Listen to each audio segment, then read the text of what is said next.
मधुबन वरदान भूमि आप सब जानते हैं, ब्रह्मा बाबा की साकार बाबा का कर्म भूमि है मधुबन।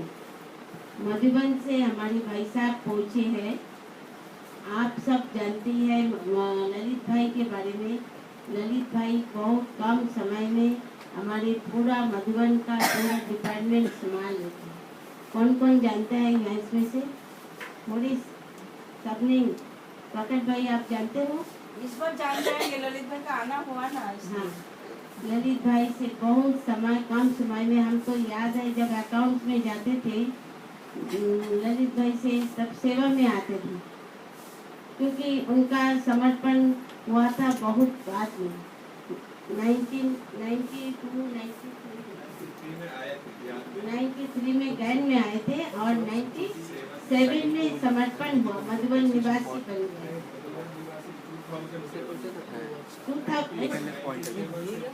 मैं बता रही 2007 में भाई साहब हमारा समर्पण हुआ है। तो उसके पहले अकाउंट्स में सेवा में हम लोग अकाउंट्स दिखाने जाते थे, तो बहुत बार मिले हुए हैं। वहाँ वाउचर चेकिंग करना, सब कुछ दिखाना, तो इनसे ही कराते। लेकिन उतनी कम समय में भैया का कितना आगे बढ़ गया। कितना एक आप समझ सकते हैं मधुबन का इस बड़ा जगह का इस डिपार्टमेंट को संभालना कम बात नहीं है। सब कुछ अच्छा अलग अलग डिपार्टमेंट है, फिर भी ये फाइनेंस डिपार्टमेंट को अपने इतना सुचारू रूप से अच्छा से संभालिए, उसका भी बहुत बहुत अपने क्या कहेंगे, बहुत बहुत बाबा की दुआएं, बाबा की वरदान, बाबा का सब कुछ आपके ऊपर है। तो आज आप सब ललित भाई के लिए एक बार ताली तो बजाइए, बहुत अच्छा था। बहुत पुरुषार्थी इनका अनुभव हमने सुना है, बहुत पुरुषार्थी भी है और बहुत अच्छा अपने ढंग से अपने ज्ञान को अपने जीवन में उठाया है, और फिर उसके बाद उसको किस तरह से सबको देना भी उनको आता है। उनका लेखक भी लिखते भी है, गीत भी बनाते हैं, गीत भी गाते भी है, सब प्रकार की कलाएं बाबा ने आपको दिया है। तो आज आप सब उनसे सुनेंगे, मुरली भी सुनेंगे, साथ साथ आप उनका अपना जो भी अपना क्वेश्चन है, जो भी अपना है, सब अपना उनके सामने रखेंगे। एक बार लेके आओ सब, स्वागत करने से अपना ताली दो। शांति। और हम सब भाई जी से सुनेंगे। हमने देखा प्रैक्टिकली में बाबा ने आपको बहुत सारी सेवाओं के निमित्त बनाया, लेकिन आप सब सेवा करते हुए बहुत हल्के रहते हैं और न्यारे और प्यारे रहते हैं। तो अभी हम सब भाई जी से सुनेंगे कि कैसे ब्राह्मण जीवन में हम हल्के भी रहे, इजी भी रहे और बिजी भी रहे। अच्छा, ओम शांति।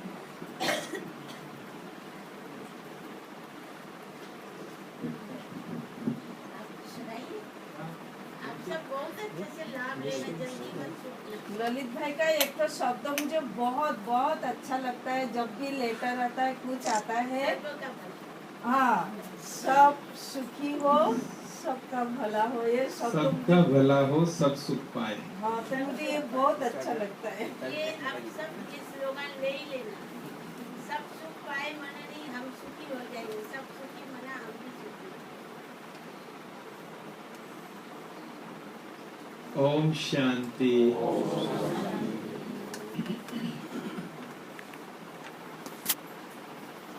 भक्ति करते थे, मुझे याद एक बार मैंने तो बहुत भक्ति की इस जन्म में, तो भगवान की कितनी आरती महिमा गाते थे, उसको बुलाते थे कि आप आओ, हम पतितों को पावन बनाओ, आप आएंगे तो हम आपको याद करेंगे, केवल आपके बन के रहेंगे।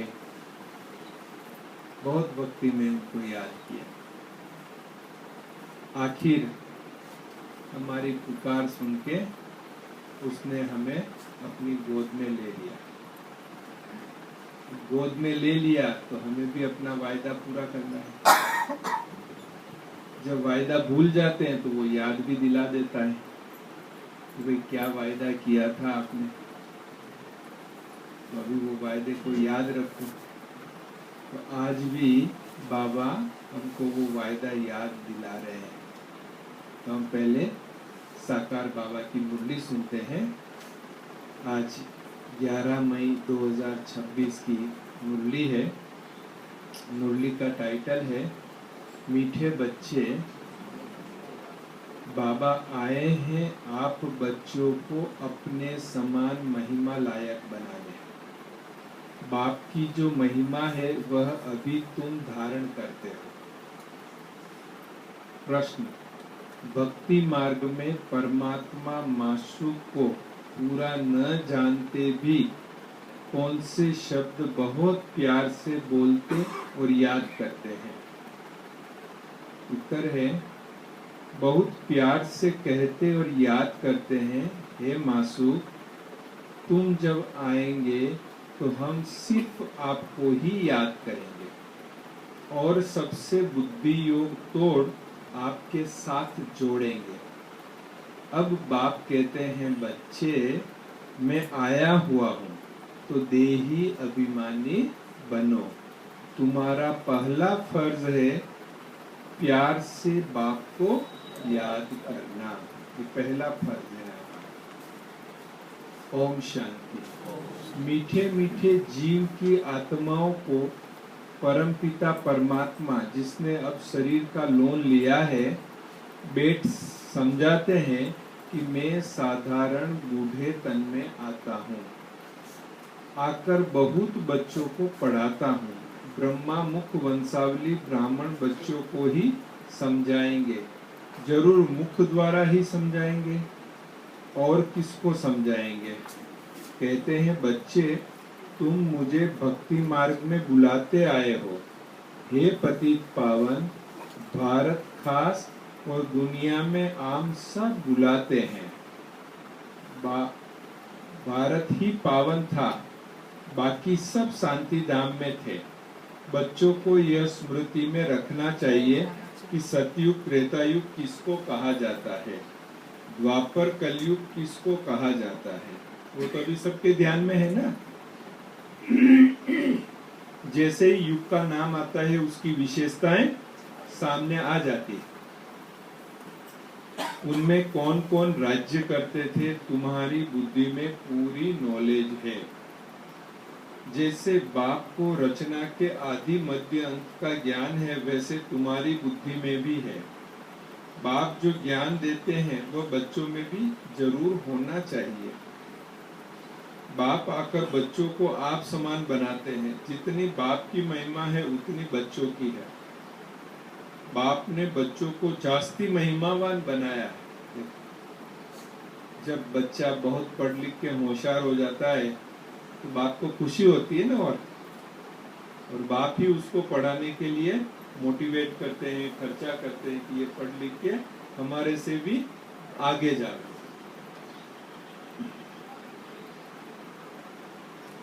हमेशा समझो कि शिव बाबा इन द्वारा सिखाते हैं। आत्मा ही एक दो से बात करती है, परंतु मनुष्य देह अभिमानी होने के कारण समझते हैं फलाना पढ़ाता है। वास्तव में करती सब कुछ आत्मा है। आत्मा ही पाठ बजाती है। देही अभिमानी बनना है। घड़ी घड़ी अपने को क्या समझना है। कैसे समझेंगे आप? तो बोल दिया, बाबा ने भी बोला, हमने भी बोल दिया, लेकिन मूल बात तो समझने की है ना। मूल बात क्या है? उस रियल को रियलाइज करना, वो मूल बात। तो कैसे समझेंगे क्या आत्मा? डायरी में लिखेंगे।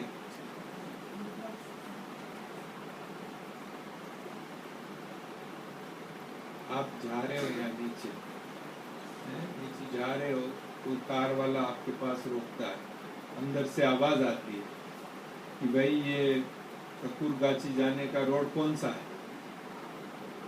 तो आप किसको जवाब देंगे? टायर को देंगे, बोनट को देंगे, दरवाजे को देंगे, ऊपर कैरियर को देंगे? किसको जवाब देंगे आप? ऐसे ऐसे देखेंगे ना भाई ड्राइवर। एक बार जब ड्राइवर से नजरें मिलेगी तो फिर आप उसको कहेंगे यहाँ से राइट जाके, सामने जाके लेफ्ट ले लेना, फिर राइट ले लेना, तो वहां पहुंच जाएंगे। तो वहां हमको पता है, जबकि हम ये जानते हैं कि कार को जो उसके व्हील है वो ले जा रहे हैं कार को आगे। कार को कौन ले जा रहा है आगे? व्हील ले जा रहा है ना। व्हील चल रहा है तो कार आगे जा रही है, लेकिन फिर भी जवाब हम ड्राइवर को दे रहे हैं। ऐसे ऐसे देख के। क्यों? क्योंकि हमको पता है कि चलाने वाला ड्राइवर है। कार तो निर्जीव है, लेकिन ड्राइवर चला रहा है ये हमको पता है, इसलिए हम ड्राइवर को देखते हैं। वहां तो ड्राइवर को देखते हैं, लेकिन यहाँ कार को ही देख के बात करते हैं।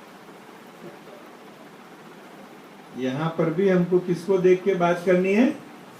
ड्राइवर को देख के बात करनी है। ड्राइवर सीट कहाँ है कार में? बताए सब, जरा अंगुली लगा के बताए ड्राइवर सीट कहाँ है? यहाँ ड्राइवर बैठा है। कैसा है ड्राइवर का रंग रूप? कैसा है? ज्योतिर्बिंदु स्वरूप है। उस ड्राइवर को देखते हुए हमें बातचीत करनी है, तो कभी एक्सीडेंट नहीं होगा। अगर हमने कार को देख के बातचीत किया ना तो एक्सीडेंट हो जाएगा। जो हो रहे हैं आजकल, बहुत से एक्सीडेंट हो रहे हैं, घरों में हो रहे हैं ना, घरों में, ऑफिस में, समाज में, सब जगह एक्सीडेंट हो रहे हैं, क्योंकि कोई ड्राइवर को नहीं देख रहा है। प्रॉब्लम ये है। तो बाबा क्या कहता है, घड़ी घड़ी अपने को आत्मा ड्राइवर समझो, उसी को देख के बात करो, मैं भी ड्राइवर, वो भी ड्राइवर। उससे हमारा कनेक्शन है, इस कार से कनेक्शन नहीं है। ये कोई टाटा की, मारुति की, हुंडई की, होंडा की, किया की, सबके अलग अलग मॉडल है, लेकिन हमारा कनेक्शन है ड्राइवर के साथ। उससे देख के बातचीत करने का आदत डाल। और कितना इजी है, हम वैसे भी तो आंखों की तरफ देखते हैं, तो यही तो है ड्राइवर भी, यही देखना है, यही देख के बात करना। देखो एक दिन आप प्रैक्टिस करके देखो कितना फर्क हो जाएगा। एकदम लाइट देने, बोलो ना कैसे लाइट रहते हैं, ये लाइट देने, लाइट को देखने से लाइट हो जाते हैं, लाइट को देखते हैं तो लाइट हो जाएगी। घड़ी घड़ी अपने को आत्मा समझना है। जब तक अपने को आत्मा नहीं समझेंगे तो बाप को भी याद नहीं कर सकेंगे, भूल जाते हैं। तुमसे पूछा जाता है तुम किसके बच्चे हो, तो कहते हो हम शिव बाबा के बच्चे हैं। विजिटर बुक में भी लिखा हुआ है तुम्हारा बाप कौन है, तो झट देह के बाप का नाम बताएंगे। अच्छा, अब देही के बाप का नाम बताओ, तो कोई श्री कृष्ण का, कोई हनुमान का नाम लिखेंगे, या तो लिखेंगे हम नहीं जानते। अरे तुम लौकिक बाप को जानते हो, और पारलौकिक बाप जिनको तुम हमेशा दुख में याद करते हो, उनको नहीं जानते हो। कहते भी हैं हे भगवान रहम करो, हे भगवान एक बच्चा दो, मांगते हो ना। अब बाप बिल्कुल सहज बात बताते हैं, तुम देह अभिमान में बहुत रहते हो, इसलिए बाप के वर्षे का नशा नहीं चढ़ता है। तुमको तो बहुत नशा चढ़ना चाहिए, भक्ति करते ही हैं भगवान से मिलने के लिए। यज्ञ, तप, दान, पुण्य आदि सब आदि करना, यह सब भक्ति है। सब एक भगवान को याद करते हैं। बाप कहते हैं मैं तुम्हारा पतियों का पति हूँ, बापों का बाप हूँ। सब बाप भगवान को याद जरूर करते हैं, आत्माएं ही याद करती हैं। भल कहते भी हैं प्रकृति के बीच में चमकता है अजब सितारा, परंतु यह बिगर समझ के ऐसे ही कह देते हैं। रहस्य का कुछ भी पता नहीं। तुम आत्मा को ही नहीं जानते हो तो आत्मा के बाप को कैसे जान सकेंगे। दीदार तो होता है भक्ति मार्ग वाला। भक्ति मार्ग में पूजा के लिए बड़ा बड़ा रिंग रख देते हैं, क्योंकि अगर बिंदी का रूप दिखाएं तो कोई समझ न सके। यह है महीन बात। देखो कोई बात होती है विशाल बात, जो बाबा कहते हैं तुम तीनों लोकों का राज्य ज्ञान जानते हो, वो विशाल बुद्धि हो गई। और ये महीन बात है जो बाबा ने बताया, बिंदी को कैसे समझावे। परमात्मा जिसको अखंड ज्योति रूप कहते हैं, मनुष्य कहते हैं उनका कोई बहुत बड़ा रूप है। ब्रह्म समाजी मठ वाले ज्योति को परमात्मा कहते हैं। दुनिया में यह किसको पता नहीं है कि परम पिता परमात्मा बिंदी है, तो मूंझ पड़े हैं। बच्चे भी कहते हैं बाबा किसको याद करें, हमने तो सुना था वो बड़ा लिंग है, उनको याद किया जाता है, अब बिंदी को कैसे याद करें। अरे तुम आत्मा भी बिंदी हो, बाप भी है बिंदी। आत्मा को बुलाते हैं, वो जरूर आकर यहाँ ही आकर बैठेंगे। भक्ति मार्ग में जो साक्षात्कार आदि होता है, यह सब है भक्ति। भक्ति भी एक की नहीं करते, बहुतों को भगवान बना दिया है। भगत जो भक्ति करते रहते हैं उनको भगवान कैसे कहेंगे। अगर परमात्मा सर्वव्यापी है तो फिर भक्ति किसकी करते हैं। सो भी भिन्न भिन्न प्रकार की भक्ति करते हैं। बाप समझाते हैं बच्चे ऐसे मत समझो कि हमको अनेक वर्ष जीना है। बहुत दिनों के बाद मुरली में ये शब्द डायरेक्ट आया। अभी समय बहुत नजदीक होता जाता है, निश्चय रखना है बाबा को ब्रह्मा द्वारा स्थापना करानी है। बाप खुद कहते हैं मैं इस द्वारा तुमको सृष्टि के आदि मध्य अंत का राज बताता हूँ। गाते भी हैं ब्रह्मा द्वारा स्थापना। यह नहीं जानते कि नई दुनिया को विष्णुपुरी कहा जाता है, अर्थात विष्णु के दो रूप राज्य करते हैं। किसको पता नहीं है कि विष्णु कौन है। तुम जानते हो कि यह ब्रह्मा सरस्वती ही फिर विष्णु के दो रूप लक्ष्मी नारायण बन पालना करते हैं। ब्रह्मा द्वारा स्थापना विष्णुपुरी अर्थात स्वर्ग की, फिर पालना। तुम्हारी बुद्धि में आना चाहिए बाप ज्ञान का सागर है। मनुष्य सृष्टि का बीज रूप है। वह इस ड्रामा के आदि मध्य अंत को जानते हैं। वही पतित पावन है। जो बाप का धंधा है वही तुम्हारा है। तुम भी पतित से पावन बनाते हो। दुनिया में एक बाप के 3-4 बच्चे होंगे। कोई बच्चा बहुत ऊंचा चढ़ा हुआ होगा तो बिल्कुल नीचे होगा। यहाँ तुमको बाप एक ही धंधा सिखाते हैं कि तुम पतितों को पावन बनाओ। सबको यह लक्ष्य दो कि शिव बाबा कहते हैं मुझे याद करो। गीता में श्री कृष्ण भगवानुवाच लिख दिया है।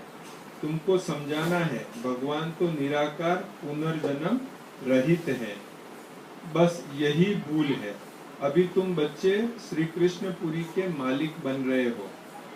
कोई राजधानी में आते हैं, कोई प्रजा में। श्री कृष्णपुरी कहा जाता है क्योंकि श्री कृष्ण सबको बहुत ही प्यारा है। बच्चे प्यारे लगते हैं ना।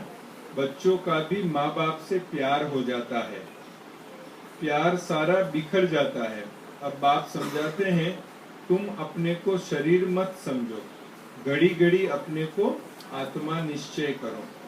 आत्म अभिमानी बनो। बाप भी निराकार है। यहाँ भी शरीर लेना पड़ता है समझाने के लिए। बिगर शरीर तो समझा नहीं सकेंगे। तुमको तो अपना शरीर है। बाबा फिर लोन लेते हैं। बाबा कहते हैं तुमको तो फिर भी अपना शरीर है, मेरे को तो वो भी नहीं। लोन लेना पड़ता है। बाकी इसमें प्रेरणा आदि की बात ही नहीं। बाप खुद कहते हैं मैं यह शरीर धारण कर बच्चों को पढ़ाता हूँ क्योंकि तुम्हारी आत्मा जो अभी तमो प्रधान बन गई है उनको सतो प्रधान बनाना है। गाते भी हैं पतित पावन आओ, परंतु अर्थ नहीं समझते। अभी तुम समझते हो बाप कैसे आकर पावन बनाते हैं, यह भी तुम जानते हो। सतयुग में सिर्फ हमारा ही छोटा झाड़ होगा। तुम स्वर्ग में जाएंगे। बाकी जो इतने खंड है उनका नाम निशान नहीं होगा। भारत खंड ही स्वर्ग होगा। परम पिता परमात्मा ही आकर हेवन की स्थापना करते हैं। अभी हेल है। प्राचीन भारत खंड ही है जहाँ देवताओं का राज्य था, अब नहीं है। उन्हों के यहाँ मंदिर हैं, चित्र हैं। तो भारत की ही बात हुई। यह कोई भी भारतवासी की बुद्धि में नहीं आता कि भारत स्वर्ग था। यह लक्ष्मी नारायण मालिक थे और कोई खंड नहीं था। अब तो अनेक धर्म आ गए हैं। भारतवासी धर्म भ्रष्ट कर्म भ्रष्ट बन गए हैं। श्री कृष्ण को श्याम सुंदर कहते देते हैं परंतु अर्थ नहीं समझते। बरोबर यह सांवरा था न। कहते हैं श्री कृष्ण को सर्प ने डसा तो सांवरा हो गया। अब वह तो सतयुग का प्रिंस था, कैसे काला हो गया। अभी तुम यह बातें समझते हो। श्री कृष्ण के माँ बाप भी अभी पढ़ रहे हैं। माँ बाप से उत्तम कृष्ण गाया हुआ है। माँ बाप का कोई नाम नहीं है। नहीं तो जिस माँ बाप से ऐसा बच्चा पैदा हुआ हो वह माँ बाप भी प्यारे होने चाहिए, परंतु नहीं। महिमा सारी राधे कृष्ण की है। माँ बाप की कुछ भी नहीं है। तुम्हारी बुद्धि में ज्ञान है। ज्ञान है दिन, भक्ति है रात। अंधियारी रात में ठोकरे खाते रहते हैं। अभी तुम बच्चों को समझाया जाता है घर में रहो या सर्विस भी करते रहो। कोई को भी समझाओ तुम आधा कल्प के आशिक हो, एक मासूक के। भक्ति मार्ग में सभी उनको याद करते हैं तो आशिक ठहरे ना, परंतु मासिक को पूरा जानते नहीं है। याद बहुत प्यार से करते हैं। हे मासूक, तुम जब आएंगे तो हम सिर्फ आपको ही याद करेंगे और सबसे बुद्धि योग तोड़ आपके साथ जोड़ेंगे। गाते ऐसे तो गाते थे ना, परंतु बाप से हमको क्या वर्षा मिलता है ये किसको भी पता नहीं है। अब बाप समझाते हैं, तुम देही अभिमानी बनो, बाप को याद कर अपना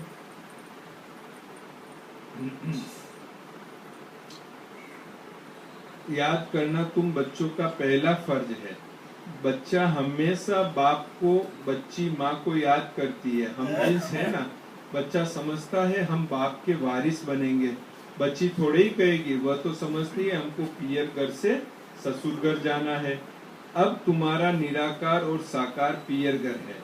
बुलाते भी हैं, हे परम पिता परमात्मा रहम करो, दुख हरो, सुख दो, हमें लिबरेट करो, हमारा गाइड बनो। परंतु उसका अर्थ बड़े बड़े विद्वान आचार्य भी नहीं जानते हैं। बाप तो सर्व का लिबरेटर है, वही सबका कल्याणकारी है। बाकी वह अपना ही कल्याण नहीं कर सकते तो औरों का क्या करेंगे। यहाँ बाप कहते हैं, मैं गुप्त आता हूँ। खुदा दोस्त की कहानी सुनी है ना। अब यह पुल है कलयुग और सतयुग के बीच का, उस पार जाना है। हम कहाँ हैं अभी हम पुल पर हैं। बीच में है कि पहुंचने आए, बीच में है कि पहुंचने आए दूसरी पार निकल रहे। अब खुदा तो बाप है, दोस्त भी है, माता पिता शिक्षक का पाठ भी बजाते हैं। यहाँ तुमको साक्षात्कार होता है तो जादू जादू कह देते हैं। साक्षात्कार तो नोधा भक्ति वालों को भी होते हैं, बहुत तीखे भक्त होते हैं। दर्शन दो नहीं तो हम गला काटते हैं, तब साक्षात्कार होता है। उनका नोधा भक्ति कहा जाता है। यहाँ नोधा भक्ति की बात नहीं, घर में बैठे बैठे भी बहुतों को साक्षात्कार होते रहते हैं। दिव्य दृष्टि की चाबी मेरे पास है। अर्जुन को भी मैंने दिव्य दृष्टि दी ना।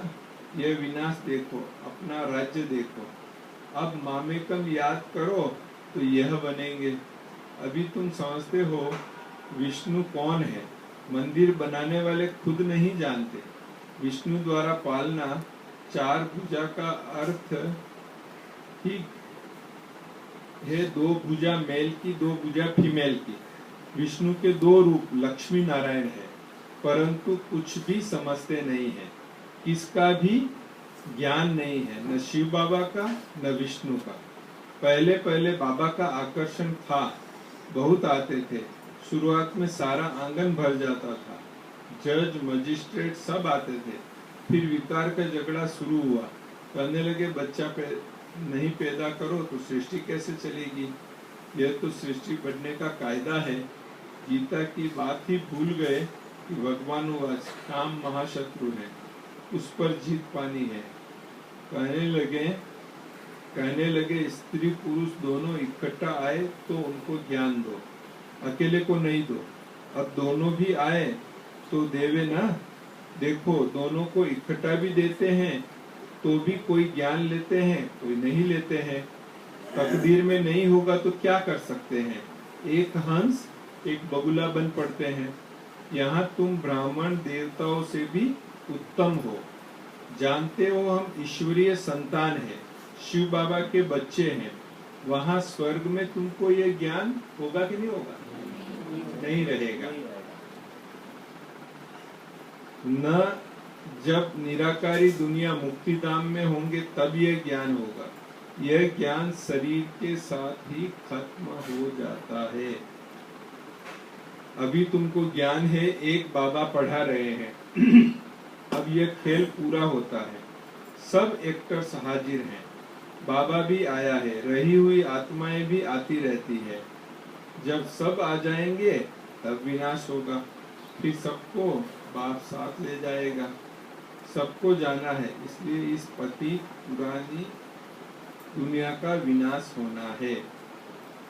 अच्छा, मीठे मीठे सीखी लजे बच्चों प्रति माता पिता बाप दादा का याद प्यार और गुड मॉर्निंग। रूहानी बाप की रूहानी बच्चों को नमस्ते।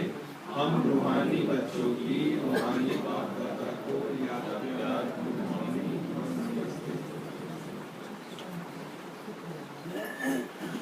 धारणा के लिए मुख्य सार, पतित से पावन बनाने का धंधा जो बाप का है वही धंधा करना है। सबको लक्ष्य देना है कि बाप को याद करो और पावन बनो। दूसरा, यह ब्राह्मण जीवन देवताओं से भी उत्तम है, इस नशे में रहना है। बुद्धि का योग और सबसे तोड़ एक मासूक को याद करना है। वरदान, त्याग और स्नेह की शक्ति द्वारा सेवा में सफलता प्राप्त करने वाले स्नेही सहयोगी भव। जैसे शुरू में नॉलेज की कमी थी लेकिन त्याग और स्नेह के आधार पर सफलता मिली। बुद्धि में दिन रात बाबा और यज्ञ तरफ लगन रही। जिगर से निकलता था बाबा और यज्ञ। इसी स्नेह ने सभी को सहयोग में लाया। इसी शक्ति से केंद्र बने। साकार मम्मा से ही मनमना भव बने। साकार स्नेह से ही मनमना भव बने। साकार स्नेह ने ही सहयोगी बनाया। अभी भी त्याग और स्नेह की शक्ति से घेराव डालो तो सफलता मिलेगी। त्याग और स्नेह। स्लोगन, फरिश्ता बनना है तो व्यर्थ बोल व डिस्टर्ब करने वाले बोल से मुक्त बनो। अव्यक्त इशारा, सदा अचल अडोल एक रस स्थिति का अनुभव करो। कोई भी बात हो जाए, चाहे प्रकृति की चाहे व्यक्ति की, दोनों अचल स्थिति के आसन को जरा भी हिला न सके। इतने पक्के हो ना, जैसे देखो शरीर आसन पर नहीं टिक सकता तो हलचल करेगा ना, ऐसे मन हलचल तो नहीं करता। सदा अचल अडोल, जरा भी हलचल नहीं हो। अगर कभी हलचल और कभी अचल है तो सिंहासन भी कभी मिलेगा कभी नहीं मिलेगा। तो मन को क्या करना है? अचल अडोल रखना है। बाबा की मुरली में आज बाबा ने समय का बहुत इशारा दिया है। तो वास्तव में देखा जाए तो समय ही बहुत मूल्यवान है। एक्चुअली समय ही जीवन है। अभी कहेंगे आप कितने साल के, तो मैं 55 साल का। तो क्या समय की बात कर रहे हैं ना, 55 साल। ज्ञान में कितने साल से, तो 35 साल से। तो समय की बात कर रहे हैं। तो जीवन मतलब समय और समय मतलब जीवन। लेकिन हमारे लिए ये समय और भी वैल्यूएबल हो गया। दुनिया वालों के लिए तो है। दुनिया में क्या कहते हैं? टाइम इज मनी, ऐसा कहते हैं। Time is money. लेकिन हमारे लिए तो टाइम इज एवरीथिंग। क्यों हमारे लिए महत्व हो गया समय का? समय का महत्व क्यों हो गया? संगम युग है, बहुत छोटा सा संगम युग है और इसमें पूरे कल्प की प्रारब्ध प्राप्त करनी है। और इस संगम युग में हम इस ईश्वरीय विश्वविद्यालय में बैठे हैं, डिग्री लेने के लिए पढ़ाई पढ़ रहे हैं, है ना? सभी डिग्री लेने के लिए आए हैं ना, पढ़ाई पढ़ रहे हैं। कौन सी डिग्री लेने के लिए पढ़ रहे हैं? कौन सी डिग्री? देवी देवता, लक्ष्मी नारायण। अच्छा, कौन कौन है जो ये लक्ष्मी नारायण की डिग्री लेना चाहता है? हाथ खड़े करें जो लक्ष्मी नारायण की डिग्री लेना चाहते हैं, यहाँ पढ़ाई के लिए आए हैं। अच्छा, लगभग सभी ये डिग्री लेना चाहते हैं। इसीलिए तो सवेरे सवेरे उठना, फटाफट तैयार होके फिर क्लास में आना, डिग्री लेने के लिए ही मेहनत कर रहे हैं ना सभी ये। अच्छा, कितने साल का सिलेबस है इस यूनिवर्सिटी का? 100 साल का सिलेबस है। वो भी सबको पता है, 100 साल का सिलेबस। और कितना सिलेबस पूरा हो गया, कितने साल पूरे हो गए? 90 पूरे हो गए। तो बहन जी यहाँ कोई है जो 90 साल का सिलेबस पूरा किया हो, जिसने शुरू से यज्ञ की शुरुआत से लेके? कोई है? नहीं। तो किसी का 20 साल, किसी का 30 साल, किसी का 40 साल, तो किसी का 5-7 साल भी हुआ होगा सिलेबस। तो सिलेबस तो 90 साल का फिर पूरा तो करना पड़ेगा ना। देखो, डिग्री लेने के लिए पढ़ाई तो पूरी पढ़नी पड़ेगी, क्योंकि प्रश्न तो कहीं से भी आ जाता है। लक्ष्मी नारायण का डिग्री लेना,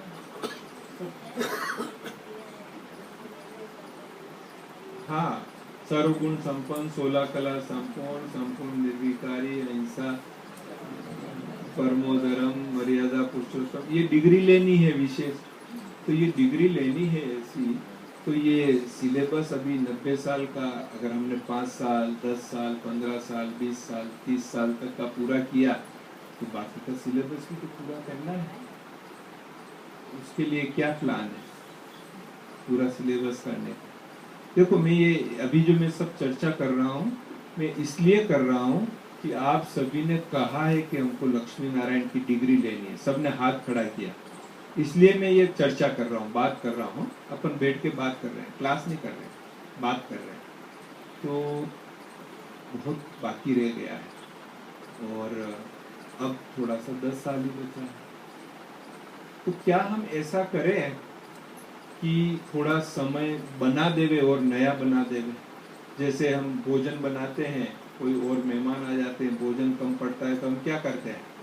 और बना लेते हैं। फर्नीचर कम पड़ता है और बना लेते हैं, कपड़े कम पड़ते हैं और बना लेते हैं। तो इस समय कम पड़ रहा है, अभी तो थोड़ा बना ले रहे समय है, बना सकते हैं, 5, 7, 10 साल और बना ले रहे। इतना वैल्यूएबल खजाना है, लेकिन हम बना नहीं सकते। नहीं बना सकते तो क्या है, जो है उसको यूज करना है, उसमें से कोई वेस्ट नहीं हो जावे, क्योंकि नया नहीं बनेगा अभी। अच्छा चलो, बना नहीं सकते हैं, हम स्टोर कर लेवे। जैसे हम मार्केट में गए 10,000 रुपया लेके खरीदी करने के लिए, 8,000 का खरीदी किया, रात हो गई, दुकानें बंद हो गई, 2,000 बच गया हमारे पास, हमने पर्स में रख दिया कि कल खर्च करेंगे। फिर दूसरे दिन आके 2,000 खर्च कर लेते, सामान ले लेते। तो ऐसे ही आज हमको 24 घंटा मिला, हमने 20 घंटा यूज किया, 4 घंटा बच गया, तो हम कोई तिजोरी या पर्स में रख लेवे। फिर दूसरे दिन 24 के बजाय 28 घंटे करेंगे। ऐसा रख सकते हैं, स्टोर कर सकते हैं समय को। अरे इतना वैल्यूएबल है तो स्टोर करें ना, थोड़ा रुपये पैसे की तरह। कर सकते हैं? नहीं कर सकते। तो इतना वैल्यूएबल खजाना है तो स्टोर भी नहीं कर सकते हैं। इसका मतलब यूज करना पड़ेगा, स्टोर नहीं कर सकते हैं, सफल करना पड़ेगा। अच्छा, स्टोर भी नहीं कर सकते हैं तो हम ऐसा करें कि समय को रोक लें। कि अभी अच्छा समय चल रहा है तो रुक जाए थोड़ी देर, 5-7 घंटा यही चलता रहे, बस आगे बढ़े ही नहीं घड़ी। ऐसा हो सकता है? रोक लेवे, महंगी घड़ी पहन के रोक लेवे। वो जो अनंत अंबानी है ना, वो 22 करोड़ की घड़ी पहनता है, तो वैसी घड़ी पहनेंगे फिर तो रोक सकते हैं ना समय को, फिर भी नहीं रुकेगा। तो देखो, इतना वैल्यूएबल खजाना टिक टिक टिक टिक करके पूरा हो रहा है। अगर सफल नहीं किया तो भी पूरा हो जाए। ये गहरी बात है कि अगर हमने इसको एक एक क्षण को सफल नहीं किया तो भी ये पूरा हो जाएगा, किसी के लिए नहीं रुकेगा। अच्छा चलो, कोई बात नहीं, रुकता नहीं है। तो हमने 1 महीने पहले कुछ गलती कर दी, तो अभी हम समय में थोड़ा रिवर्स में जाके वो गलती ठीक कर लेवे। वो कर सकते हैं? कर सकते हैं? नहीं कर सकते। रिवर्स में जाके ठीक भी नहीं कर सकते। इतना वैल्यूएबल खजाना लेकिन न हम बना सकते हैं, न स्टोर कर सकते हैं, न रोक सकते हैं, न रिवर्स में जाके कुछ ठीक कर सकते हैं। तो हमें कैसे यूज करना है, कैसे यूज करना है समय को? हर सांस, हर संकल्प, हर क्षण बाबा की याद के साथ सत्कर्म करना है, श्रेष्ठ कर्म करना है, ताकि ये खजाना भरता रहे, संस्कार बदलते रहे। ये प्रयास करना है। अच्छा, चलिए 90 वर्ष में से जितने भी वर्ष ज्ञान में हुए हमको, सपोज हमको 10 वर्ष ज्ञान में हुए, तो क्या जब से ज्ञान में आए तब से बाबा जैसा कह रहा है एग्जैक्टली उसी प्रकार संपूर्ण श्रीमत पर चलकर पुरुषार्थ किया है? लक्ष्मी नारायण बनने का जो श्रेष्ठ पुरुषार्थ बाबा ने कहा है उतना किया है हमने? चेक करें हमारा खुद का चार्ट, दूसरों का नहीं करना, अपना चार्ट चेक करें कि क्या हमने वो पुरुषार्थ किया जितना समय ज्ञान में आए, सिलेबस अच्छी तरह पूरा किया, उतने समय का किया पूरा, या उसमें भी थोड़ा बाकी रह गया है? जवाब नहीं दे रहे कोई, बाकी रह गया है। तो देखो जो है उसमें भी बाकी रह गया, तो और भी मेहनत करनी पड़ेगी। कभी कभी मन नहीं होता बाबा से शिकायत करे, बाबा हमको भी पहले ज्ञान में लाते तो हम भी सिलेबस पूरा कर लेते हैं। ऐसा होता है ना कि हमको भी पहले ज्ञान में लाते तो हम भी सिलेबस पूरा करते। लेकिन बाबा और ड्रामा ने ऐसी युक्ति रची जो हम उसे शिकायत नहीं कर सकते, क्योंकि जो पहले ज्ञान में आए थे, दादी जानकी कहते हैं कि कोई कहता है मैं पहले ज्ञान में आता तो बहुत अच्छा था, दादी कहती टिक ही नहीं पाते, भाग जाते हैं, पहले ज्ञान में आते थे। पहले इतनी सुख सुविधा थोड़ी थी ज्ञान, पहले क्लास करना होता था तो कितने किलोमीटर जाना पड़ता था, तब मुरली सुनने को मिलती थी, पढ़ने को नहीं सुनने को मिलती थी केवल।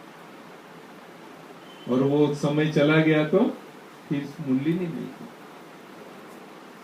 तो बाबा और ड्रामा ने क्या युक्ति रची कि अभी इतने साधन बना दिए जो आप ज्ञान को बहुत आसानी से पूरा समझ सकते हो। जो भी पहले का कोर्स पूरा हुआ है उसको भी हम समझ सके, ऐसी युक्ति रची। अभी मुरली हम चाहे देश विदेश कहीं पर भी है, लेकिन हमारे मोबाइल में मुरली आ जाएगी, अपनी भाषा में भी आ जाएगी, लिखत भी आ जाएगी, ऑडियो भी आ जाएगी, वीडियो भी आ जाएगी, चित्र बना के भी आ जाएगी। एआई के आने के बाद तो मुरली के चित्र भी बनने लगे सब। ऐसी युक्ति बाबा ने रची। दादियों का क्लास सुनना होता था तो मधुबन जाना पड़ता था। आज दादियों का क्लास सुनना है तो यूट्यूब चालू करो, जिस दादी का चाहिए जितना क्लास सुनना है आप सुन सकते हो।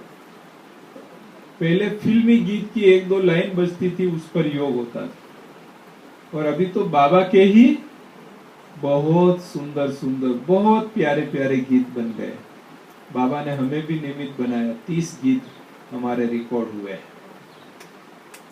तो कितनी फिल्में बन गई ज्ञान को समझाने वाली, कितने वीडियो बन गए, कितनी क्लासेस मिलती हैं अलग अलग।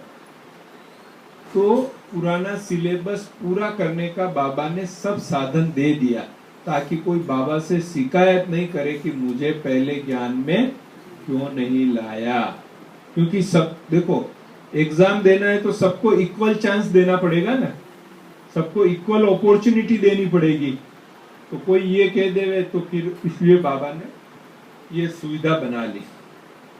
घर बैठे आप टीवी चालू करो, अवेकनिंग, पीस ऑफ माइंड, 24 घंटे बाबा की बातें चलती है।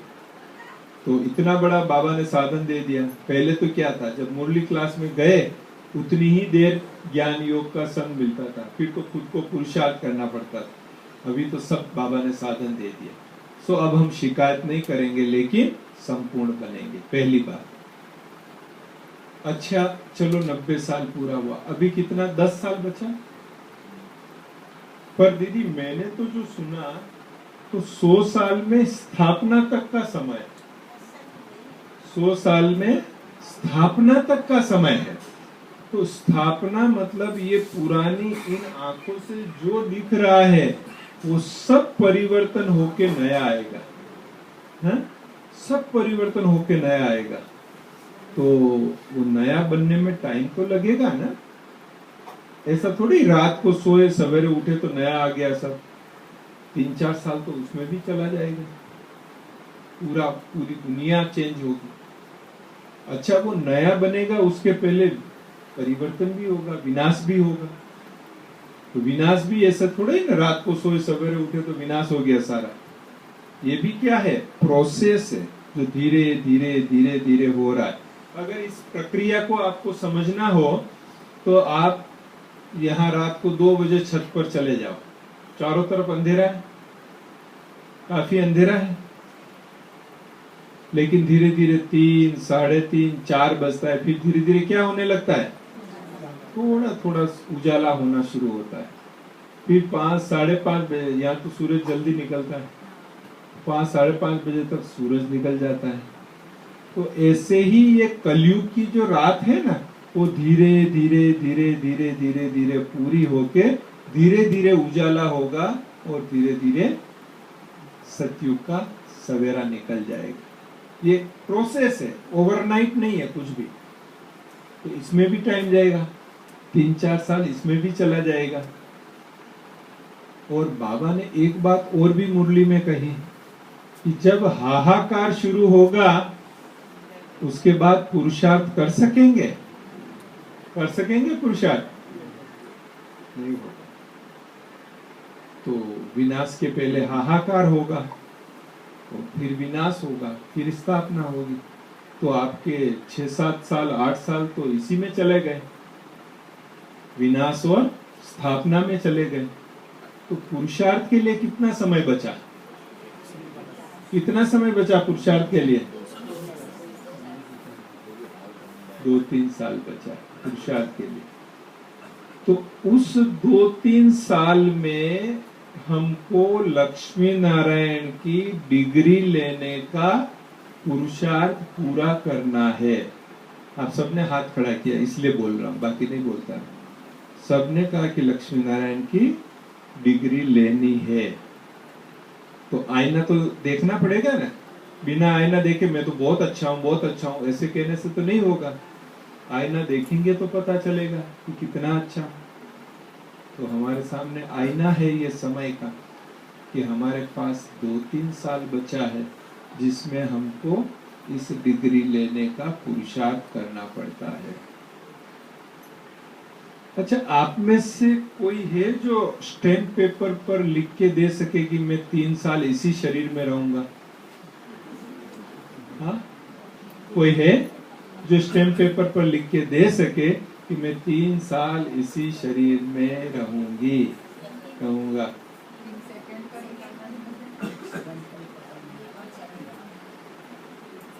तो जो हम 3 साल पुरुषार्थ के कह रहे हैं वो भी अनिश्चितता वाले हैं।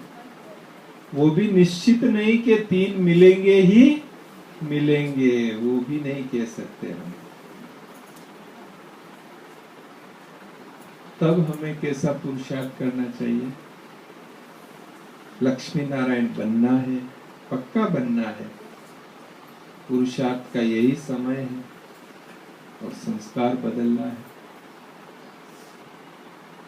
तो हमारा समय कैसे सफल होना चाहिए? एक बच्चा है, उसका बोर्ड का एग्जाम है, 10th का बोर्ड का एग्जाम तो बहुत इंपॉर्टेंट होता है ना। तो उसका बोर्ड का एग्जाम है, तो स्कूल में 1 महीने पहले छुट्टी मिल जाती है, घर पे पढ़ाई करने के लिए, रिवीजन करने के लिए छुट्टी मिल जाए। हमारे समय तो मिलती थी, छुट्टी मिल जाती है। वो 1 महीने घर पे वो पढ़ाई करता है, तो उसकी उसी 1 महीने में ही उसके मामा के लड़की की शादी है, उसके अंकल के मकान का उद्घाटन है, और उसके दोस्त जो है वो पिकनिक पे जा रहे हैं साउथ इंडिया। तो वो भी सब जगह जाएगा ना, जाएगा ना सब जगह, है बच्चों, जाएगा? नहीं जाएगा, क्यों? बोर्ड एग्जाम, पढ़ाई पढ़ना है, इसलिए टाइम वेस्ट नहीं करना, कहीं नहीं जाना। अरे बोर्ड एग्जाम है, नहीं पढ़ाई हुई, फेल हो गए, तो 6 महीने बाद वापस एग्जाम दे देने का बोर्ड का, फिर पास हो जाएंगे, अगले साल वापस दे देने का, फिर पास हो जाएंगे। यहाँ हमारे पास ये ऑप्शन है वापस एग्जाम देने का, कि इस बार फेल हो गए तो अगली बार पास हो जाएंगे, ये ऑप्शन हमारे पास है हमारे पास नहीं। तो क्या ध्यान रखने का, तो समय को कैसे सफल करने का, उसका तो बोर्ड एग्जाम है, हमारा लक्ष्मी नारायण का एग्जाम है, सामने खड़ा है लक्ष्मी नारायण का एग्जाम, और बहुत थोड़ा समय, 100 साल की कंपैरिजन में 2 साल कितना होता है, बहुत थोड़ा, इतना ही समय हमारे पास बचा है, और उसमें संस्कार परिवर्तन करना है। क्या साथ में आएगा यहाँ से, ये बताओ मुझे।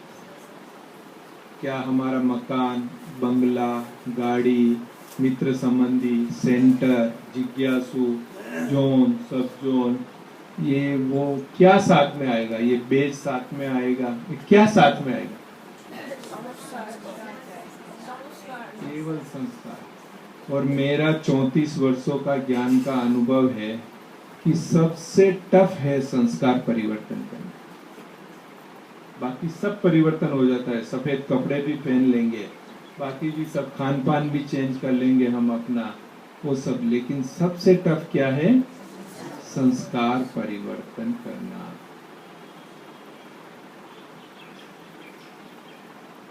जो दीदी ने कहा विशेषता देवताओं की, सर्वगुण संपन्न, 16 कला संपूर्ण, वो हमको तो वहां जाके नया शरीर मिलेगा ना, सतयुग में तो नया मिलेगा ना, तो हम वो वही करें ना पुरुषार्थ। यहाँ क्यों करने का, यहाँ तो छोड़ना है सब कुछ, शरीर भी छोड़ के जाना है, तो वहां जाके पुरुषार्थ कर लेंगे ना ये सब।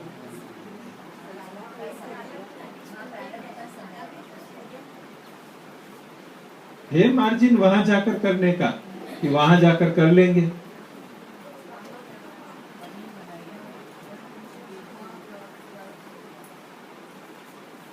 वहां नहीं, यही करना पड़ेगा, वो संस्कार परिवर्तन यही करना पड़ेगा। अच्छा, संस्कार परिवर्तन होता है तो पता चलता है अपने को या दूसरे को कि हाँ संस्कार परिवर्तन हुआ है, पता चलता है?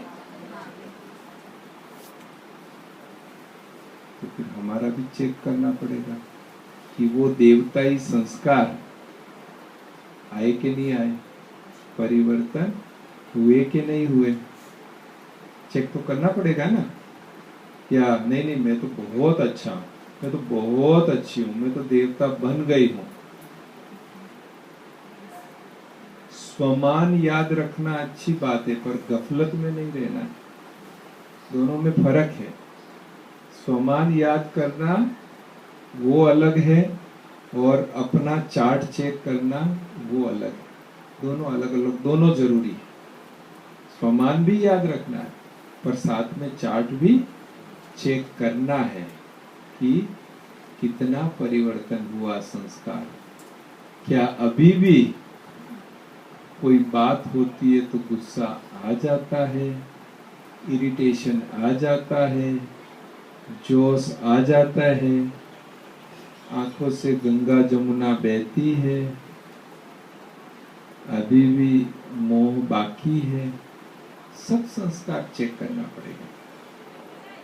और ये मैं खास, आप भारी नहीं हो जाना, ये खास क्योंकि आपने बोला ना हम लक्ष्मी नारायण बनेंगे, इसलिए मैं ये बात कर रहा हूँ, चर्चा इसलिए कर रहा हूँ कि हम लक्ष्मी नारायण बन रहे हैं। तो फिर ये परिवर्तन, ये संस्कार चेंज तो करने ही पड़ेंगे हमें, कोई ऑप्शन ही नहीं है हमारे पास और कोई शॉर्टकट भी नहीं है, विधि पूर्वक ही जाना पड़ेगा। या आप समझ रहे हैं कि जैसे वो गुरुजी जो है वो कृपा कर देते थे, तो ऐसे ही यहाँ भी कृपा हो जाएगी।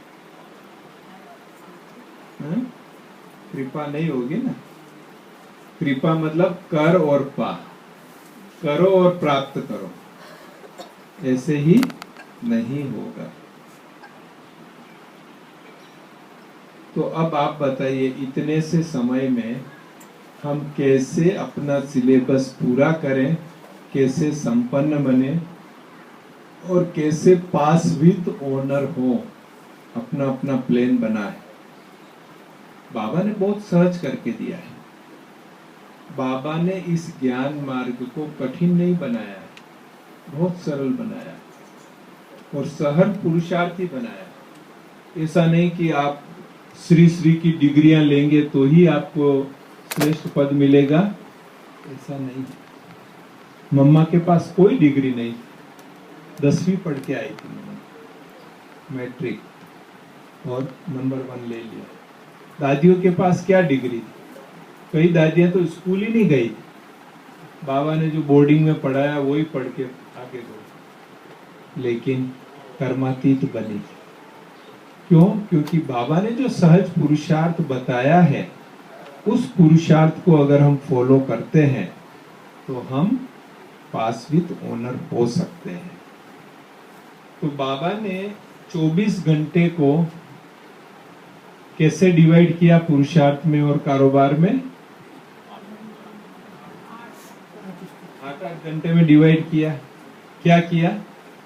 8 घंटा ज्ञान योग, बाबा की याद, 8 घंटा शरीर का जो भी है कर्म, सोना और नहाना धोना सब कुछ, खाना पीना, और 8 घंटा कारोबार जो भी है इस शरीर की कमाई करने की, उसके लिए। अब इतना सहज करके दिया बाबा ने, तो मैं समझता हूँ दीदी यहाँ तो सबका 8 घंटा ज्ञान योग बाबा की याद का होता ही है, सभी का रोज 8 घंटे का होता है, सभी का होता है।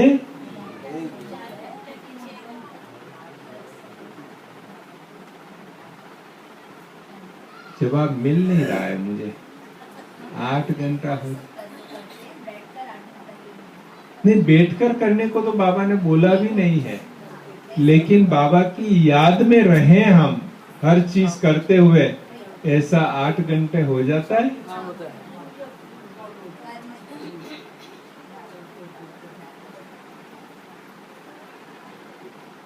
चलो होता है कि नहीं होता है, लेकिन करना तो है अब, क्योंकि पुरुषार्थ लक्ष्मी नारायण बनना है, तो संस्कार परिवर्तन के लिए ये तो करना ही पड़ेगा। 8 घंटे वाला खुद मेरा भी नहीं होता था, तो मैं भी सोचता था बाबा अगर मैंने 8 घंटा नहीं किया, कम से कम, वैसे तो ज्यादा करना पड़ता है पुराना सिलेबस पूरा करने के लिए, लेकिन कम से कम भी 8 घंटा अगर मैंने नहीं किया तो ये तो कल्प कल्प की बाजी है। तो कल्प कल्प की बाजी क्या होगा? हाथ से निकल जाएगा। तो निकालना है कि नहीं निकालना है? हाथ से निकलने तो नहीं देना है ना, तो करना ही है हमें। तो मैं सोचा कैसे करें, अपने लिए मैंने विधि निकाली।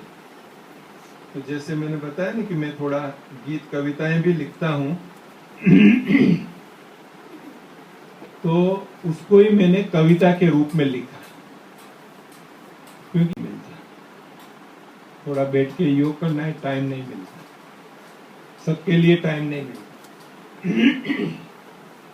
लेकिन टाइम मिलेगा नहीं, टाइम तो निकालना पड़ेगा।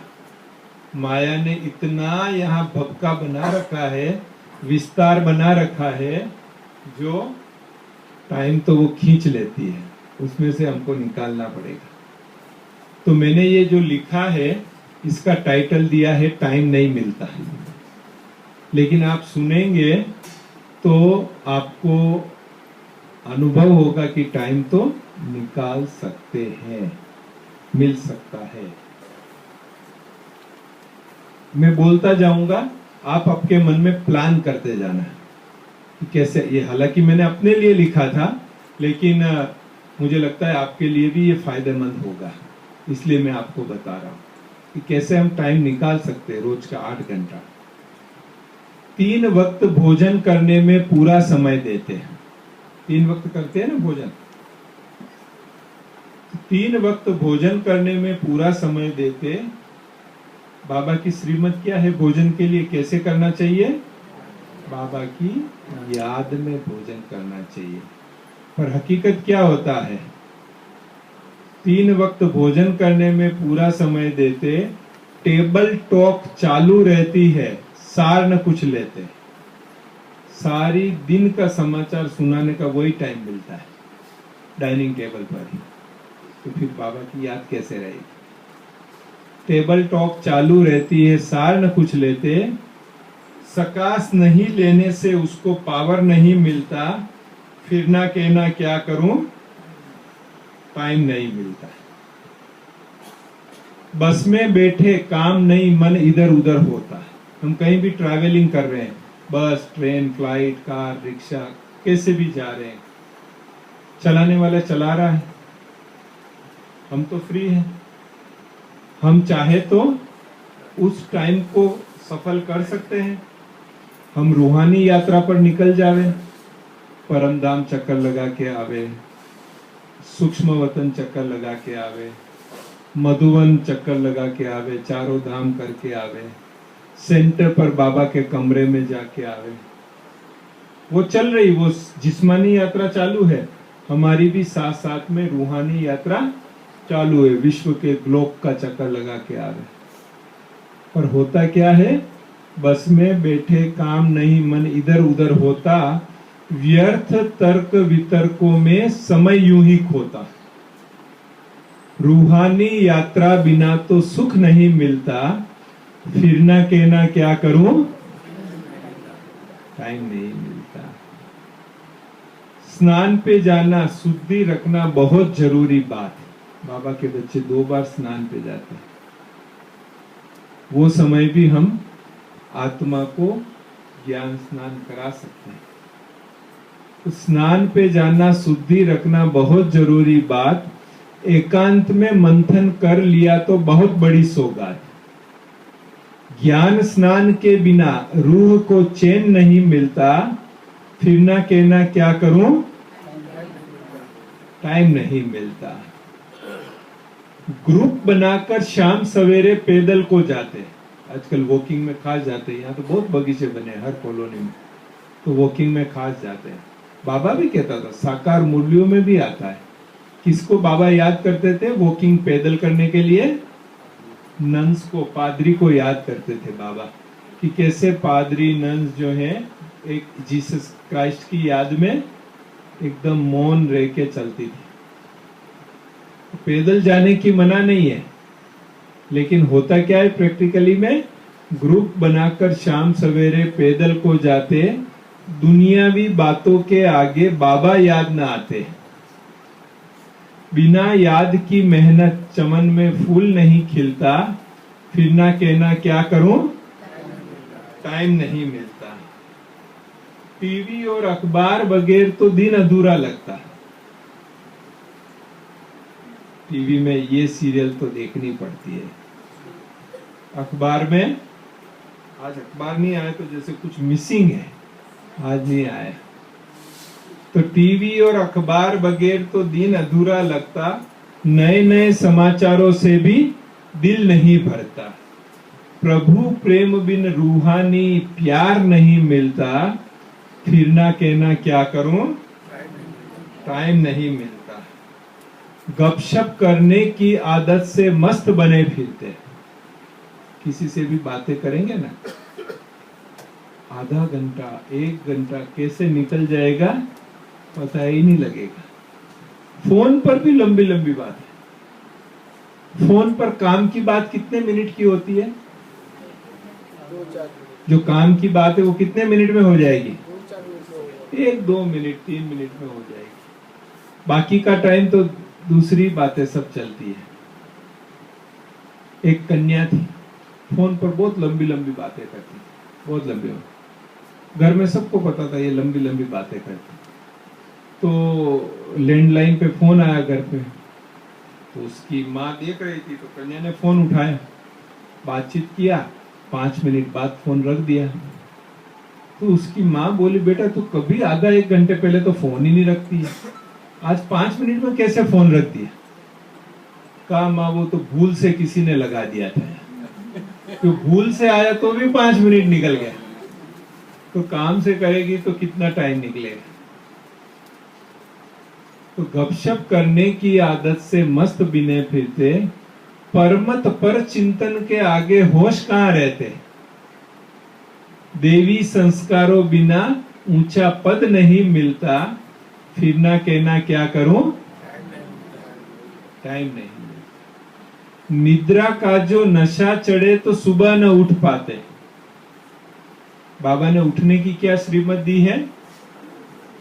कितनी बजे उठने का? अमृत वेला। लेकिन होता क्या है, निद्रा का जो नशा चढ़े तो सुबह न उठ पाते, जबरन उठा दिया तो आप मुरली में सो जाते। भगवान पढ़ाकर जाते हैं। कौन पढ़ाते हैं हमको?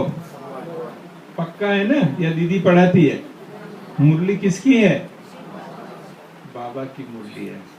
भगवान पढ़ाकर जाते हैं पर ज्ञान नहीं मिलता, फिर ना कहना क्या करूं, टाइम नहीं मिलता। गफलत में ना रहना भाई, समय बीतता जाता। बीत रहा है ना समय, टिक टिक टिक करके हम रोक नहीं पाएंगे, बीत जाएगा। तो गफलत में नहीं रहे। तो गफलत में ना रहना भाई, समय बीतता जाता। अचानक का पेपर थोड़े ही कोई कह के आता। अचानक का पेपर कैसे आएगा? अचानक ही आएगा। जैसे हम मैथमेटिक्स का एग्जाम देने गए तो उसमें मैथमेटिक्स के प्रश्न पूछते हैं, हिस्ट्री का एग्जाम देने गए तो हिस्ट्री का प्रश्न पूछते हैं। तो अचानक का पेपर है, अभी तो अचानक ही आएगा सब कुछ। तो अचानक का पेपर थोड़े ही कह के आता। हीरे जैसा जीवन अमोलक। ये जीवन कैसा है हमारा? सतयुग में कैसा है? सोने जैसा। त्रेता में चांदी जैसा। द्वापर युग में तांबे जैसा। कलयुग में लोहे जैसा। और संगम युग पे हीरे जैसा। हीरे जैसा जीवन अमोलक बार बार नहीं मिलता, फिर ना कहना क्या करूं, टाइम नहीं मिलता। लास्ट में, संगम का ये नया जीवन केवल प्रभु की अमानत। ये शरीर 83वें जन्म का है ना, और उसमें हमारा 84वां जन्म हुआ है। ये तो सबको पता है ना कि 83वें जन्म के शरीर में हमारा 84वां जन्म हुआ। ये जन्म किसने दिया? 84वां जन्म किसने दिया? बाबा ने दिया। तो बाबा ने जन्म दिया है, तो ये किसकी अमानत हो गई? बाबा की अमानत हुई है। तो क्या बाबा की अमानत को आप अपनी मर्जी से यूज कर सकते हैं? आपका एक फ्रेंड है जो कहीं विदेश जा रहा है 1 मास के लिए, घर में 25 लाख कैश पड़ा हुआ है। तो सोचा कहीं चोरी नहीं हो जावे, घर में लॉक करके जाना है। तो आपके पास लाके देता है, भाई आपकी तिजोरी है ना, जरा उसमें रख दो ना, मैं आके ले लूंगा। रख के चला गया वो। अब आपको जरूरत पड़ी उसमें से 2 लाख रुपया यूज करना है, तो आप लेके यूज करेंगे उसमें से? क्यों नहीं करेंगे? वो अमानत है, इसलिए हम यूज नहीं करेंगे। लेकिन उसका फोन आता है विदेश से कि भाई मेरी बहन बीमार है, हॉस्पिटल एडमिट करना है, मेरा भाई आएगा, आप उसको 1 लाख दे देना। तो हम दे देते हैं। क्यों? क्योंकि उसकी अमानत है, उसने कहा है, तो हम कर रहे हैं। तो क्या ये जीवन 1-2 घंटे की बात नहीं, ये पूरा जीवन हमारा बाबा की अमानत है। 84वां जन्म। तो क्या हर चीज बाबा को पूछ के करते हैं? पूछो अपने आप से, हर चीज बाबा को पूछ के करते हैं या अपनी मन मर्जी से करते हैं? पूछ के करना चाहिए कि नहीं करना चाहिए? और अगर पूछ के करेंगे तो यही तो याद है बाबा की। बाबा की याद क्या है?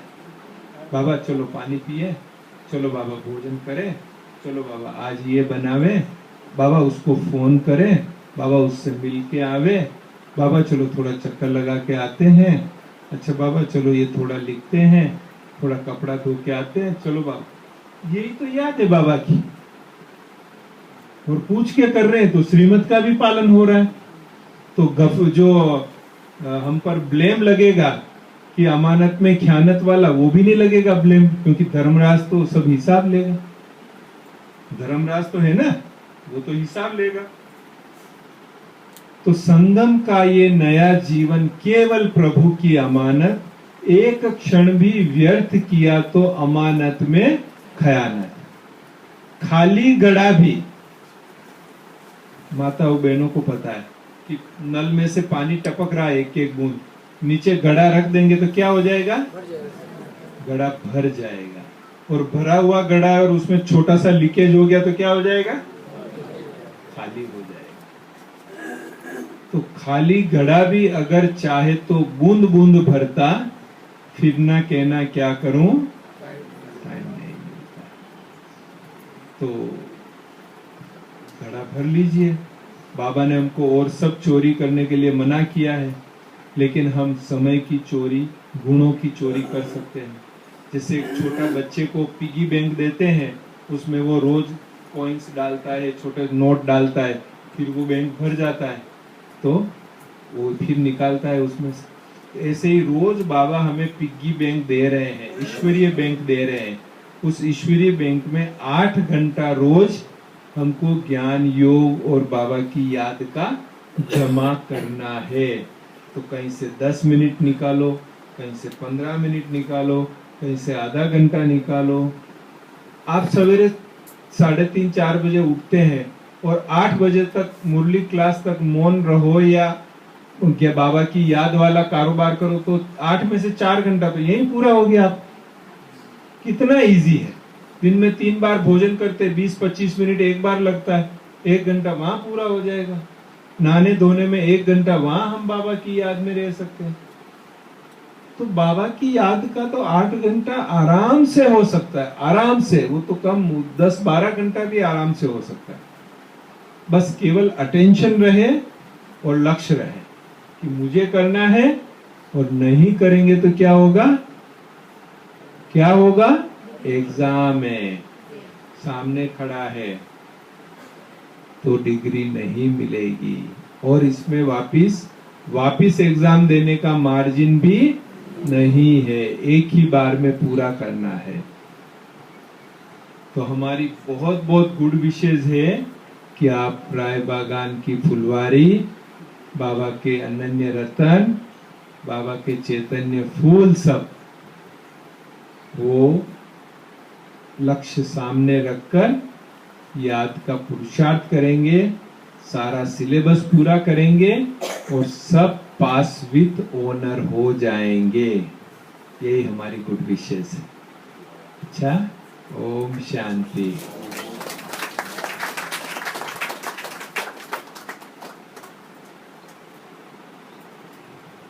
ओम शांति। भाई साहब ने बहुत ही कम टाइम पे हमको समय का महत्व की तरफ इशारा खिंचवाया। अभी किसी का कुछ प्रश्न है, किसी को कुछ पूछना है? आपने सीए की भाषा में हमको टाइम की पढ़ाई कराई, किसी को कुछ पूछना है? सब प्रश्नों से पार है, प्रसन्न चित्त है।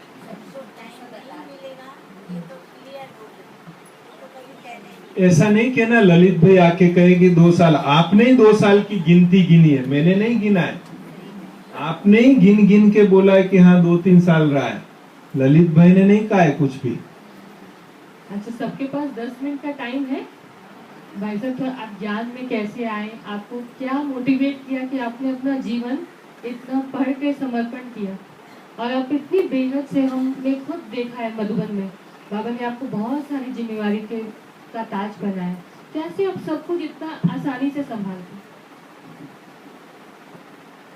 ऐसा था, बता दूं, बाकी मैं उसका YouTube का लिंक भेज दूंगा, तो आपको सबको वो ग्रुप में भेज देंगे। 1 घंटा 1.5 घंटे की कहानी है पूरी वो, और इतनी भयंकर, इतनी जबरदस्त कहानी है कि आपको 2 दिन तक भी सुनाओ तो आप हिलो नहीं। तो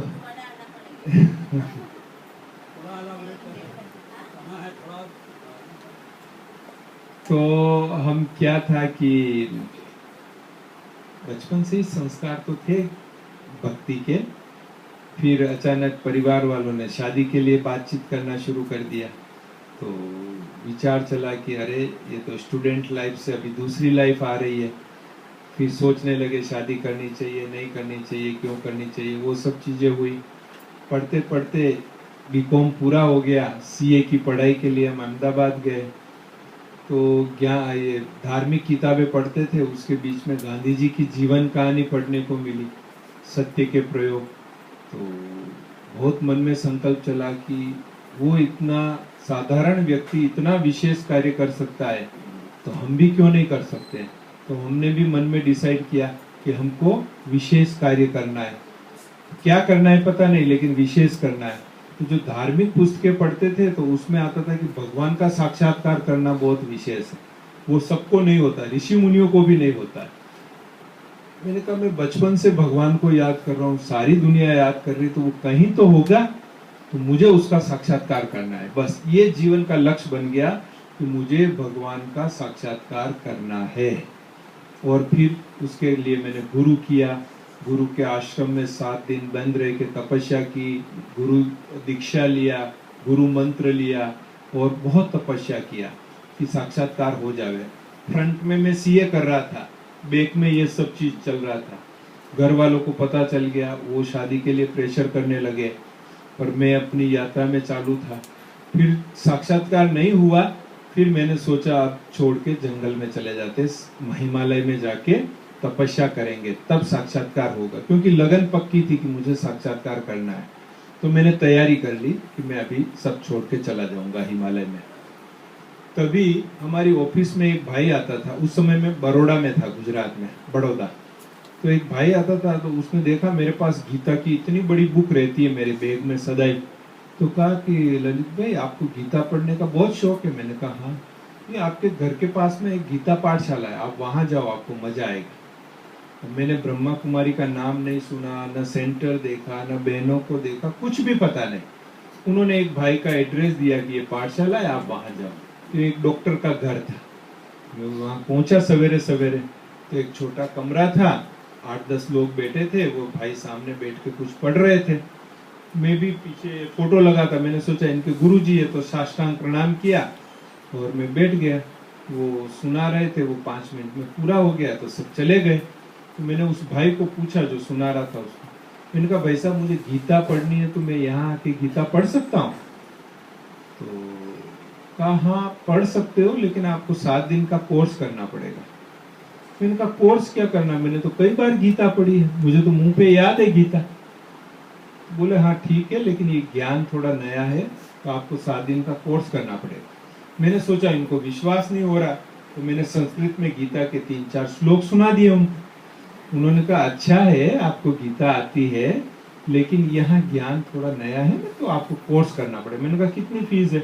बोले फीस नहीं है, आप कोर्स करो। मैं दूसरे दिन कोर्स करने गया, तो उन्होंने कहा देखो ये जो है ना प्रजापिता ब्रह्मा कुमारी ईश्वरीय विश्वविद्यालय है, छोटा सा कमरा और विश्वविद्यालय। मैंने कहा अच्छा ठीक है। बोले यहाँ पर ये डिग्री दी जाती है, जैसे law degree, medical degree, engineering degree मिलती है ना, ऐसे इस ईश्वरीय विश्वविद्यालय में वहाँ लक्ष्मी नारायण का एक बड़ा फोटो लगा था, उसको दिखा के कहा कि ये डिग्री यहाँ पे दी जाती है। मेरे को विचार चला, मैंने कहा आपके यहाँ हम आते हैं कि कोर्स करेंगे, तो शादी करना कंपलसरी है क्या? सोचने लगे कि ये सवाल क्यों कर रहा है। बोली नहीं, आपकी जैसी मर्जी हो। उन्होंने जवाब दिया। मैंने कहा नहीं, मुझे पक्का बताओ कि कंपलसरी है क्या। क्योंकि मैंने क्यों पूछा, क्योंकि मेरा लक्ष्य था भगवान का साक्षात्कार करना। उसके लिए मैं सन्यासी बनने जा रहा था। तो गुरु के आश्रम में जो सत्संग में सुनते थे कि ब्रह्मचर्य व्रत का पालन करने से भगवान की प्राप्ति इजी होती है, तो हमने कहा, हमने प्रतिज्ञा की गुरु के आश्रम में कि हम आजीवन ब्रह्मचर्य व्रत का पालन करेंगे।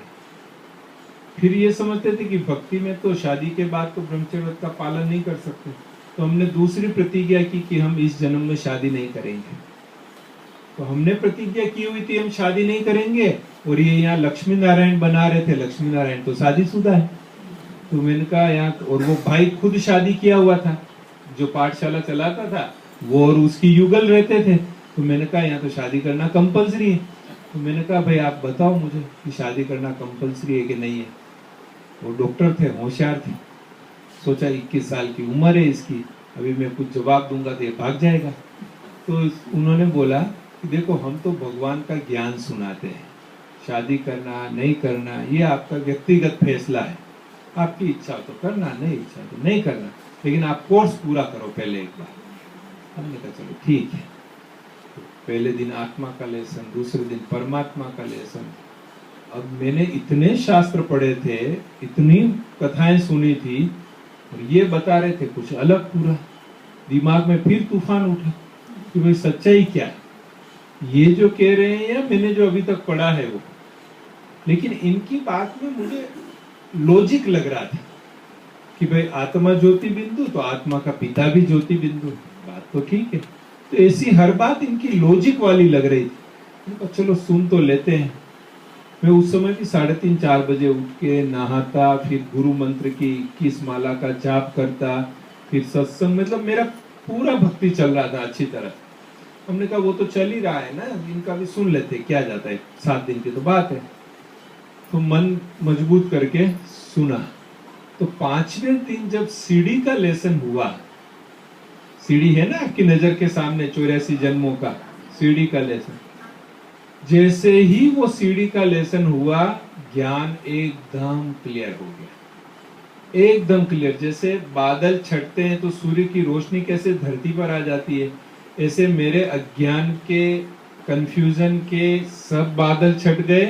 ज्ञान सूर्य की रोशनी सीधी आत्मा पर आ गई। और जिस परमात्मा का 5-10 सेकंड साक्षात्कार के लिए मैं जो पुरुषार्थ कर रहा था, वो मुझे रियलाइज हो गया कि साक्षात परमात्मा सदा काल के लिए मेरा हो गया है। ये मेरे को अनुभव हो गया। तो 5वें दिन वो सब रियलाइजेशन वो मुझे हो गया। और उस दिन मेरी भक्ति ऐसे पूरी हुई जैसे इस जन्म में मैंने भक्ति की नहीं। अब तो सिर्फ मैं आत्मा, मेरा बाबा, वो पक्का हो गया। फिर 2 दिन का कोर्स और बाकी था, वो भी किया। फिर उन्होंने मुझे कहा कि कल आप मुरली क्लास में आना। मैंने कहा ठीक है, मुरली क्लास में आते। मुरली क्लास में गए, मुरली पूरी हुई। फिर उन्होंने कहा कि अभी आप सामने आके अपना परिचय दो। अब चूंकि ज्ञान एकदम क्लियर हो गया था हमें, तो हमने बोला कि शरीर का नाम ललित है और अभी सीए की पढ़ाई पढ़ रहे हैं, अभी बाबा जैसा कहेगा वैसा हम करेंगे। तो उन्होंने कहा अब आपके जीवन का लक्ष्य क्या है। उन्होंने बहुत गहरी बात पूछ ली। पहले मेरा लक्ष्य था साक्षात्कार करने का, अब वो तो बाबा ने पूरा करा लिया। बोला अब आपके जीवन का लक्ष्य क्या है। तो मैंने बहुत विश्वास के साथ, बहुत जैसे कॉन्फिडेंस मेरा वो आज भी है, वही विश्वास मेरा। मैंने कहा मैं सतयुग में पहले जन्म में श्री कृष्ण के साथ, जो उनका प्रिय सखा है ना, सारा दिन जो उनके साथ होता है, वो पार्ट में प्ले करूंगा सतयुग में। कृष्ण के सखा का पार्ट मेरा है। मैं, ये मेरे जीवन का लक्ष्य है। ये नहीं का लक्ष्मी बनूंगा, नारायण बनूंगा, ये वो नहीं, लेकिन मुझे श्री कृष्ण का सखा बनना है, वो पार्ट में प्ले करूंगा। और वही चीज आज दिन तक मेरी बुद्धि में क्लियर है कि मैं वो पार्ट प्ले करूंगा। फिर मैंने सोचा कि कृष्ण कृष्ण कब बना, जब सारे विश्व की सेवा की, तब उनको कृष्ण का पार्ट मिला। अगर कृष्ण का सखा बनना है तो भी सारे विश्व की सेवा करनी है, तब तो कृष्ण का सखा बन सकेंगे, बाकी कैसे बनेंगे।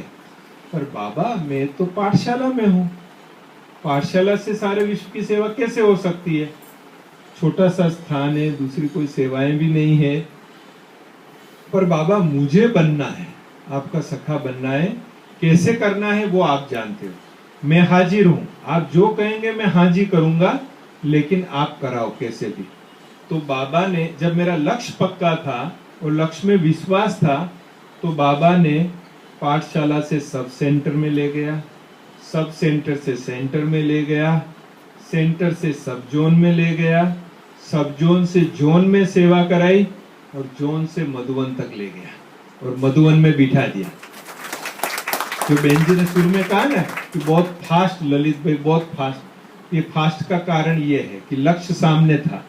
तो मधुबन, और मधुबन में भी अकाउंट्स डिपार्टमेंट में बिठाया, जहां पर पूरे भारत की बहनें हमारे सामने आके बैठ के अकाउंट चेक कराती थी। तो सब बहनों से कनेक्शन हो गया। मुझे इतना नशा चढ़ता था कि कैसे देवियों के दर्शन करने के लिए मैं जंगलों में, गुफाओं में, पर्वतों पर, नदियों में, कहां कहां जाता था, कितना व्रत उपवास, कितना नियम पालन करते थे। तब देवियों के कई दर्शन, वो भी वैष्णो देवी मंदिर में गए तो 2 सेकंड में आ गए, 2 से तिरुपति में गए तो 2 सेकंड में आ गए।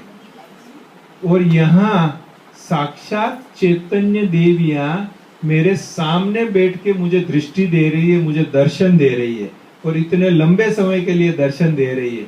इस बात का मुझे बहुत नशा रहता था। तो इस प्रकार से वो भारत सेवाधारी तो बाबा ने बना दिया, क्योंकि बहनों से कनेक्शन, तो सेंटर से कनेक्शन, तो भाई बहनों से कनेक्शन भी हो गया सबसे। अभी विश्व सेवाधारी बनना था, तो 20 साल तक रमेश भाई के साथ सेवा किया हमने, 20 साल तक। तो रमेश भाई के साथ सेवा किया, तो जब 2017 में रमेश भाई जी ने देह त्याग किया, तो उसके बाद विश्व के सभी सेंटर्स का भी जो कारोबार होता है, लीगल फाइनेंस का कारोबार, उसमें हमारा जुड़ना हो गया, और उसमें जुड़ने से सारे विश्व की सेवा बाबा करा रहा है।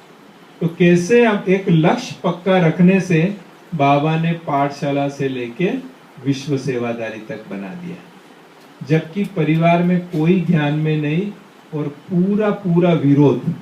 आपने बांधेलियों के लिए नाम सुना होगा, बाबा बांधेलियों के लिए कहता है मुरली में कई बार।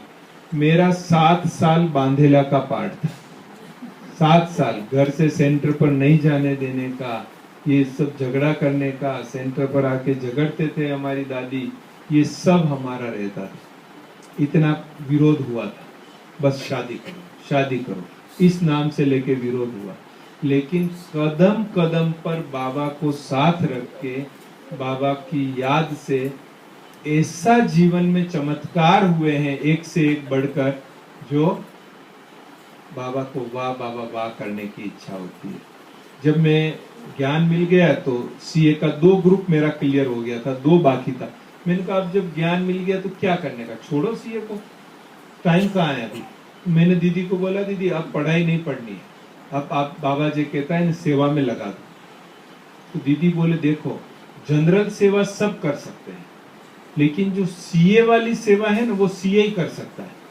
तो आप ये नहीं सोचो कि पढ़ाई में टाइम वेस्ट हो रहा है, लेकिन ये भी सेवा में ही समय लग रहा है, ये सोच के आप डिग्री ले लो, तो बाबा इस डिग्री से सेवा कराएगा। तो मैंने कहा ठीक है। मैं बाबा के कमरे में गया, बाबा को बोला, बाबा डिग्री दिला देना, अगर आपको इससे कोई सेवा लेनी हो तो। मुझे पद पैसा पोजीशन नहीं चाहिए, आपको सेवा लेनी हो तो डिग्री दिलाना। 2 चीजें मैंने शुरू से ये ज्ञान मार्ग में पक्की रखी।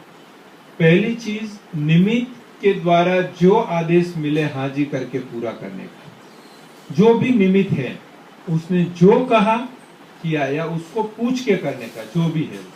पर निमित्त कहे ये तेल का डिब्बा गिरा दो तो गिरा देने का, क्योंकि निमित्त ने बोला है इसलिए। तो निमित्त की बात को समझ, क्योंकि बाबा तो निराकार है, साकार में तो निमित्त को ही बिठाया है, तो निमित्त को कर लेने।